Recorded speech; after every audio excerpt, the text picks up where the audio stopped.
HAIER V5, and let me show you how to check your IMEI number.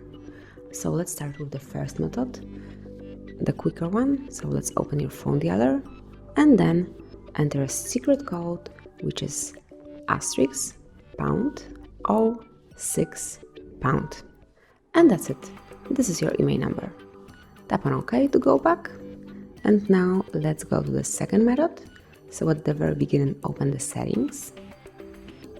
Then go to General and click on About Phone, the very last icon.